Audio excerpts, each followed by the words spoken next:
to Reading with Kermie, and on location today. Had a little time between my appointments and school, so I decided to take a bus ride to the mall, get some food, and now do some, don't stress the small stuff, it's just small stuff from the reading material. So, this next chapter is called, I hope you guys can hear me with all the background noise, but you know the mall, there's people everywhere, so we improvise what we got to do. So, think of your problems as potential teachers. Most people would agree that one of the greatest sources of stress is our life. Let me start over. Most people would agree that one of the greatest sources of stress in our lives is our problems. To a certain degree, this is true. A more accurate assessment, however, is that the amount of stress we feel has more to do with how we relate to our problems than it does with the problems themselves. Making sure I'm close enough for you can hear me with the camera. In other words, how much of a problem do we make our problems? Do we see them as emergencies or potential teachers? Problems come in many shapes, sizes, and degrees of seriousness, but all have one thing in common. They present us with something that we wish were different. The more we struggle with our problems and the more we want them to go away, the worse they seem and the more stress they cause us. Ironically and luckily, the opposite is also true. When we accept our problems as an inevitable part of life, when we look at them as potential teachers, it is if a weight has been lifted off our shoulders. Think of a problem that you have struggled with for quite some time. How have you dealt with these problems up until now? If you're like most, you've probably struggled with it mentally, rehearsed it, analyzed it, and again, but have come up with short. Where has all this struggle led you? Probably to even more confusion and stress. Usually does, yes. Now think of the same problem in a new way. Rather than push away the problem and resist it, try to embrace it. Mentally hold the problem near to your heart. Ask yourself what valuable lessons this problem might be able to teach you. Could it be teaching you to be more careful or patient? Does it have anything to do with greed, envy, carelessness, or forgiveness? Or something equally powerful? Whatever problems you are dealing with, chances are they could be thought of in a softer way, includes a genuine desire to learn from them. When you hold your problems in the light, they soften like a clenched fist.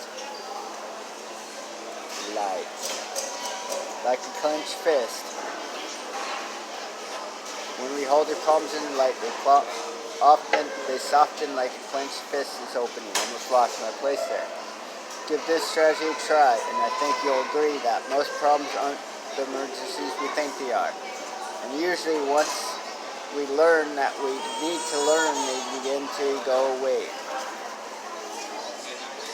That's what I try to do with most of my problems these days, is I try to see them as lessons and something that I need to learn or know about myself. And it's hard to do sometimes and hard to see as all problems as learning experiences, but they truly are. You know, things happen in our life that feel like they get in the way and cause us a hiccup in some sorts ways.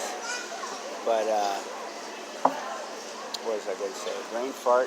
I was looking at the ceiling through the camera, but all problems do have some solutions, and if it doesn't go away, it usually does mean it's trying to teach us something or other, and until we learn it, and go away. And that's what I've learned in my experience of problems in life and problem solving. Is things come up,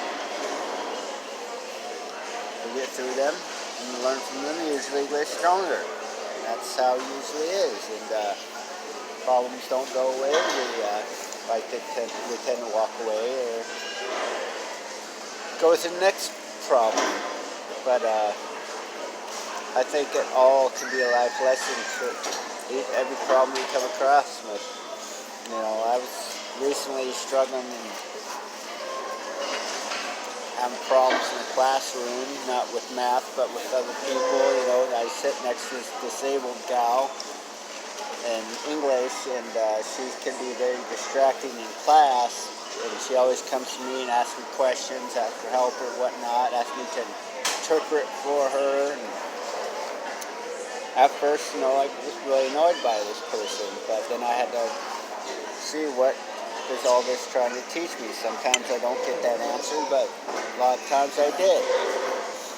I know how I was in school. Yeah, she's a little bit older, but she's disabled like myself, and so I gained some understanding in that situation. And that example is, perfect example from what was explaining. Turn our problems into teachable moments, and go from there, and it is really distracting here. It's hard to concentrate and get a message across. So I'm going to call it short and get ready to head on the bus. I got to go all the way to the opposite end of Everett here to go to school. But good news, it is my final for the quarter, so it's an English class. I think I got it in the bag.